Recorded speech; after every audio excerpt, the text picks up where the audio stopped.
Comme annoncé, j'ai avec moi pasteur Joseph Junior Cloméus. Comme vous le savez, j'ai l'honneur aujourd'hui de le recevoir, mais surtout d'annoncer qu'il va être avec nous comme chroniqueur tous les mardis pour analyser l'actualité politique, particulièrement l'actualité internationale. Pasteur Cloméus, d'abord, merci beaucoup d'accepter l'invitation de venir retrouver l'équipe de bilan. Bonsoir, M. Dorsan, et merci de l'invitation. Le plaisir est pour nous. Merci beaucoup. Alors, aujourd'hui, comme annoncé, on va mettre l'accent beaucoup sur cette information qui a été mise en circulation à la fin de la semaine écoulée, dimanche plus particulièrement, où plusieurs médias, dont CNN, a fait état des rapports internes au niveau de certaines structures gouvernementales américaines qui laisseraient croire que la COVID-19 serait l'œuvre d'un accident de laboratoire en Chine. Je vais dire tout de suite qu'il y a beaucoup de choses floues dans ce dossier-là, mais on va essayer d'abord de commenter avec la mesure du possible ce qu'on peut comprendre dans tout ça.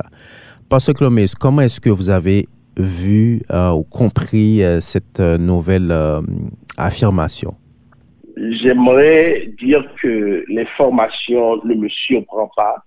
La réaction de la Chine non plus ne me surprend pas. La Chine a vigoureusement contesté ces rapports qui eux-mêmes ne font pas l'unanimité dans le cas américain, parce qu'il faut dire que les services de renseignement n'ont pas de convergence à cet égard. Et comprenez qu'il y a quand même possibilité qu'il y ait certains biais, puisqu'il s'agit de la Chine, certains biais dans la constitution des données qui peuvent pénaliser la Chine. Mais ce qu'on sait, c'est que même quand le ministère de l'Énergie parle de la sorte, jusqu'à présent, ils sont à une phase où ils parlent d'hypothèses. Donc, devant la somme d'hypothèses qui peut prévaloir dans le cadre de ce sujet, ils ont choisi de considérer celle qui accule la Chine. C'est-à-dire, rien n'est définitif. Quand on parle d'hypothèses, on peut faire marche arrière, ce qui m'étonnerait justement parce que c'est dans le fonctionnement de la science que se trouve le problème.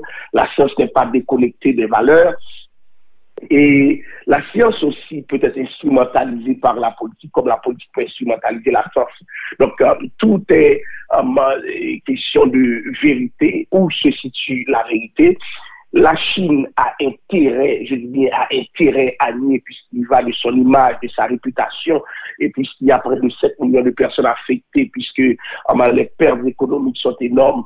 Il pourrait y avoir la question de sa responsabilité pénale internationale si jamais on arrive à établir scientifiquement sa responsabilité. Alors, cela étant dit, la Chine a intérêt à nier et les États-Unis ont intérêt à mettre le curseur sur la Chine et demander des comptes parce que trop c'est trop et surtout nous le savons, il n'y a pas de transparence dans la gestion des données relatives à l'évolution de la COVID en Chine, puisque le pays s'est arrangé pour gérer cela de manière très hermétique, pour que son image soit protégée. Évidemment, on va revenir tout à l'heure sur la réaction de la Chine, mais restons d'abord sur cette hypothèse-là, si on peut l'appeler ainsi. Hypothèse, il faut bien le dire que quand même, Wall Street Journal, le New York Times et CNN en parlent, donc ça peut vouloir dire qu'il y aurait des pistes intéressantes à regarder. Disons que la conclusion du ministère américain de l'Énergie serait vraie. Pourquoi c'est maintenant qu'on en parle? Et puis de cette manière-là.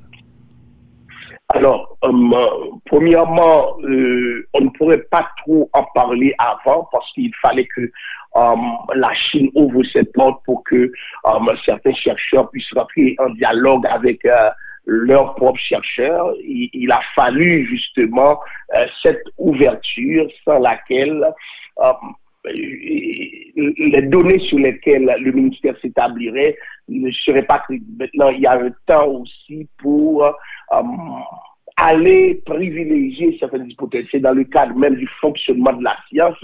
Et je me demande si dans le cas de la Chine, il ne faudrait pas des études longitudinales d'au moins 10 ans pour pouvoir recueillir suffisamment de données de manière à décider de façon définitive. Malheureusement, on en est là. Donc, c'est le fonctionnement même de la science qui fait en sorte que c'est retardé. Deuxièmement, ce qui me paraît quand même complexe, c'est le fait qu'ils soient intervenus alors qu'ils sont au stade d'une hypothèse et que la presse est embarquée, tous les canaux de communication sont en train de relayer cette hypothèse sans que son acceptabilité scientifique soit établie, puisque nous savons dès le début que plusieurs agences de renseignement ont fourni des informations contraires. Mais l'hypothèse, on est allé à l'avant, la science politique est allée à l'avant avec l'hypothèse qui incrimine la Chine. Maintenant, la question, est-ce que cela est déconnecté de la guerre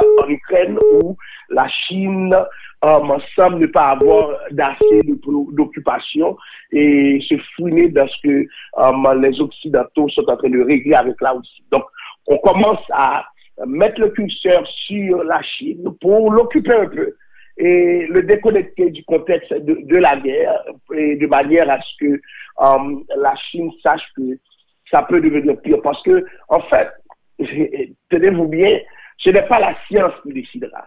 C'est la politique qui décidera, et la politique, c'est un rapport de force. Et les États-Unis peuvent très bien décider sur la base d'hypothèses. Ils n'ont pas besoin de savoir c'est quoi la vérité.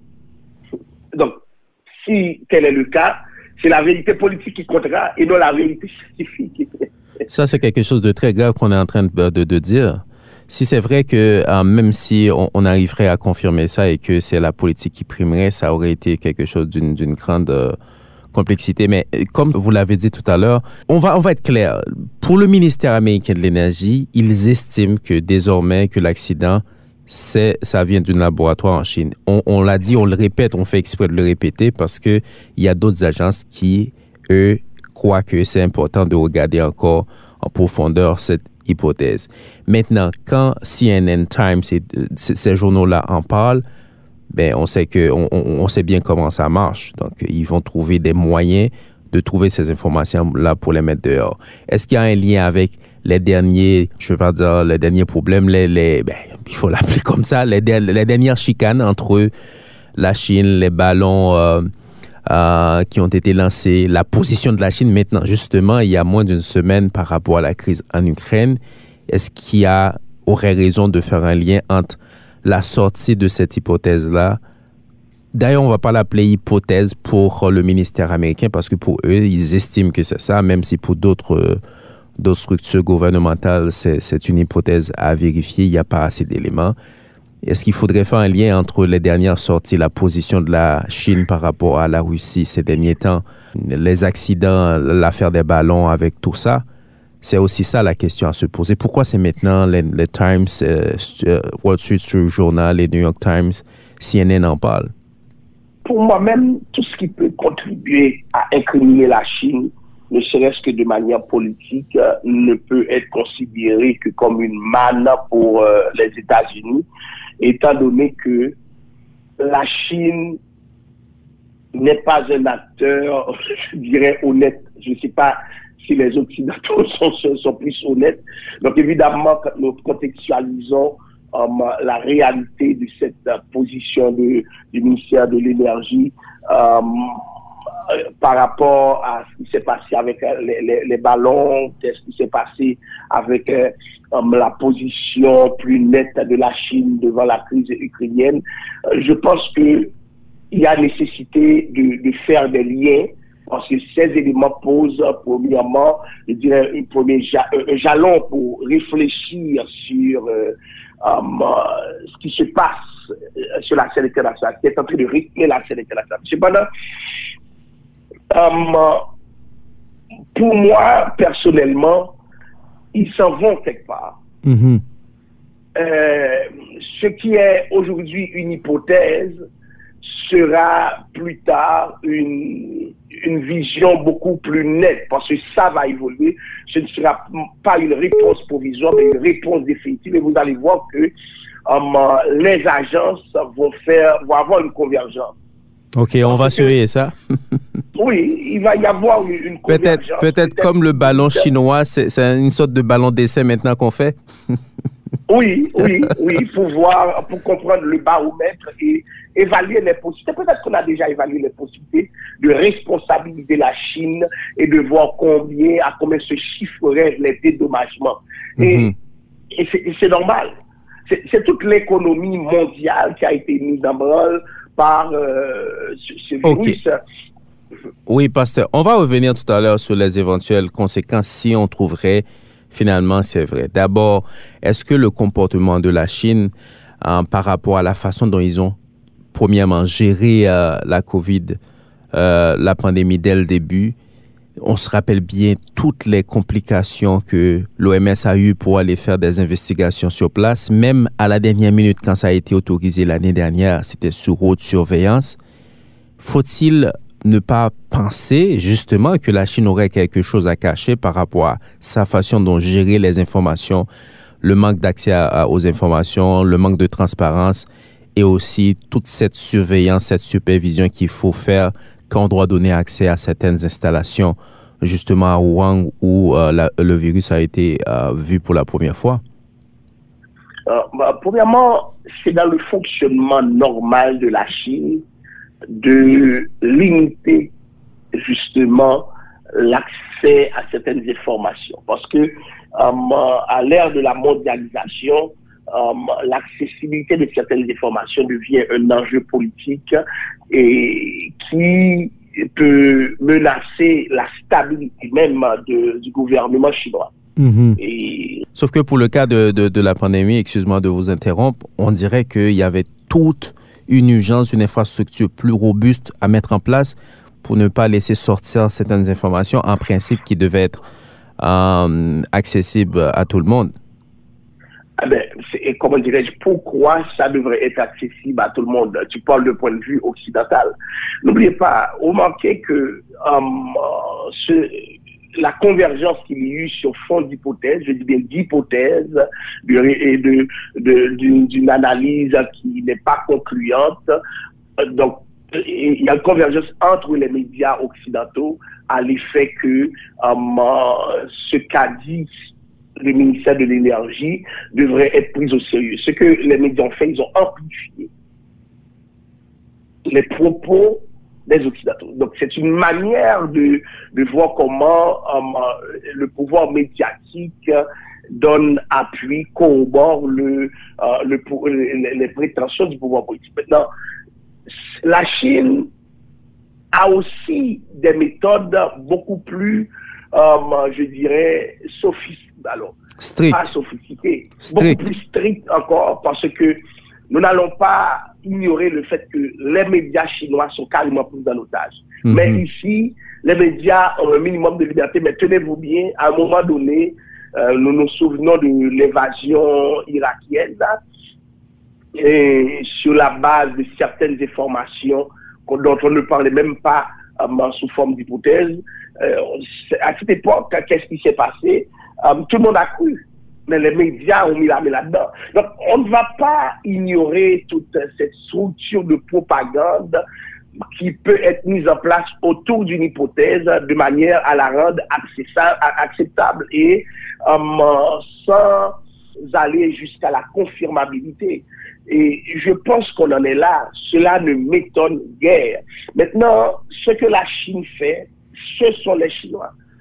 La transparence, elle n'est pas chinoise, c'est pas une valeur chinoise, voyez-vous, et surtout en matière de politique. D'ailleurs, les contre-pouvoirs n'existent pas dans le contexte chinois, voyez-vous.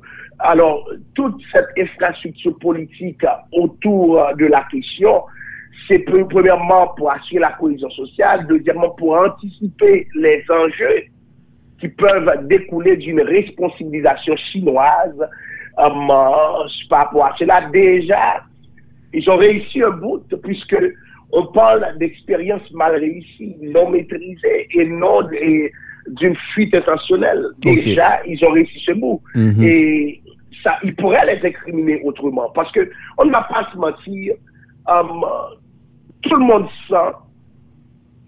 monde sait que la Chine a été le foyer. Et tout le monde sent qu'il y a quelque chose qui s'est mal passé. Plusieurs disent que c'est de manière naturelle que ça a été mis, c'est une hypothèse de la bête à l'homme. D'autres croient qu'il s'agit de laboratoires. Mais maintenant, c'est à se poser la question de savoir combien de laboratoires de cette sorte existent dans le monde qui sont capables de fabriquer des virus et de mettre toute une population en danger. Donc, tout cela doit être remis en question. Et ce que l'énergie américaine est en train de faire est très sérieux parce que si jamais ils découvrent que c'est une responsabilité chinoise, il va falloir qu'on ait une législation pour encadrer de manière spécifique. La Pasteur Clomès, vous avez anticipé le nouveau point que j'allais justement aborder, dans le sens où on confirmerait l'hypothèse que ce serait... D'abord, on va préciser, ce qu'on dit aux États-Unis actuellement, c'est pas qu'ils ont fabriqué le virus, mais ça aurait été un accident de laboratoire. D'ailleurs, si c'était quelque chose de fabriqué comme tel, si on met l'hypothèse de l'accident de côté, ils ne seraient pas peut-être les premiers à être victimes. Bref, on ferme la parenthèse. Maintenant, si c'est vraiment un accident qui est arrivé en Chine, légalement, sur le plan international, est-ce que dans le cadre d'un accident, la Chine devait se retrouver à payer pour ça, puisque les accidents en laboratoire, ça existe. Évidemment, il y a une responsabilité professionnelle et scientifique à prendre. Est-ce que tous les paramètres ont été respectés pour la manipulation de telles choses? On se pose la question. Mais si c'est un accident, est-ce que la Chine doit se tenir responsable quand même? Et à quel niveau? Un accident n'exclut pas la responsabilité. Un accident peut diminuer la culpabilité ou bien enlever la culpabilité, voyez-vous, mais pas la responsabilité. La Chine serait responsabilisée à tous les égards. Et si l'accident relève de ce qu'on appellerait une négligence, voire une négligence criminelle, et la responsabilité ne serait pas financière seulement, elle serait aussi pénale.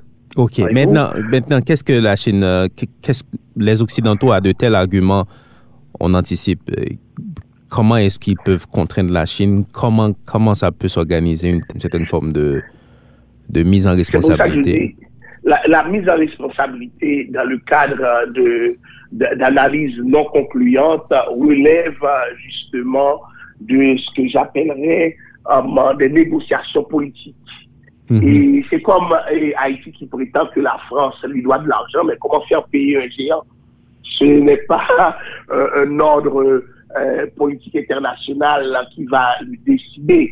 C'est le géant lui-même qui va lui décider. Mais maintenant, comment responsabiliser la Chine? Ils ont des moyens de contrainte, ne serait-ce que pour certains dédommagements, mais des moyens sont quand même limités parce que la Chine irait en cours, sachant que, regardez bien, les scientifiques chinois savent ce qu'il faut cacher pour que les Occidentaux n'aient pas les informations requises pour conclure de la prévalence d'une expérience mal réussie en laboratoire. Ils ont tout orchestré, on ne va pas se mentir.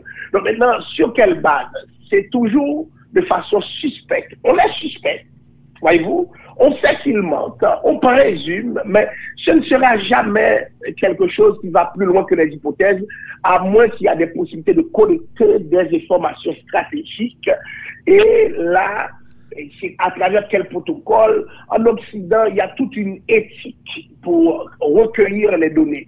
Une éthique qui ne fait pas partie de la façon chinoise elle-même d'encadrer, de collecter les données. Voyez-vous, nous avons une façon de fonctionner ici qui est différente de la manière de fonctionner à la Chine. Donc, le rapport à la vérité ici est différent pour le régime chinois. Donc, toute une question de philosophie, voire de civilisation doit être mise en branle pour évaluer la possibilité. Maintenant, évidemment, c'est dans une perspective occidentale que les responsabilités chinoises vont être évaluées, sauf que les Chinois ont déjà eux-mêmes établi les limites des recherches occidentales à travers, je dirais, certaines manipulations pour anticiper les effets négatifs. Donc, pour moi, c'est un imbroglio. Je ne vois pas comment on pourrait s'en sortir. Donc, c'est la politique qui va décider. Et peut-être arriveront-ils à un certain dédommagement parce que les Chinois tiennent à leur image, parce que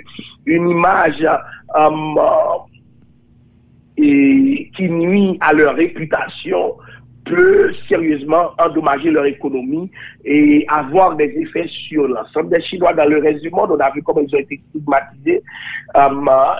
C'est pour cela d'abord qu'ils anticipent de tels rapports. Voyez-vous, les textes disent qu'ils ont énergiquement condamné le rapport du ministère de l'Énergie. Et d'autant plus... Si j'endossaient ce rapport, les Chinois dans le monde entier allaient payer les conséquences. Et ça nous étonnerait qu'il endosserait. De toutes les façons, la Chine se dit salie par de telles informations. Et vous dites que ça ne vous surprend pas du tout. Non, ça ne me surprend pas. Pourquoi? Ça ne me surprend pas. Premièrement, la Chine a sa manière de fonctionner que tout le monde connaît. Et imaginez-vous, la Chine organise des kidnappings à l'échelle mondiale. J'ai vu des documentaires sur le sujet. Les Occidentaux sont restés sur leur laurier, ou bien, du moins, s'il y a des actions qui sont faites, ce n'est que de manière implicite, c'est pas connu du grand public. On sait aussi que du point de vue de l'espionnage, beaucoup d'étudiants étrangers en provenance de ce pays constituent une armée. Et on a vu récemment ce qui s'est passé avec Yahweh ou ici. Tout cela nous dit c'est quoi le fonctionnement de la Chine dans l'ordre mondial. Une Chine qui ne cesse de grandir et qui veut aussi influencer la scène politique et qui réussit à le faire tant bien que mal. Donc moi, rien ne m'étonne maintenant. Et c'est la guerre des grands. Et tout le monde a un intérêt et tout le monde essaie de le faire valoir autant que faire se peut. Et si vous pensez que c'est un jeu où des anges sont en train de se déployer, nous nous trompons. L'angélisme politique n'existe pas. C'est une question d'intérêt et la fin justifie les moyens. C'est comme ça que ça se passe. Merci beaucoup, Pasteur Chloméus, pour cette chronique, ces commentaires. Bon après-midi et puis on va se reconnecter au plus tard, mardi prochain, pour d'autres analyses sur le plan international. Alors, merci Dorsan et on espère se reparler bientôt et je salue nos chers auditeurs. Merci beaucoup. Allez, au revoir. Au revoir.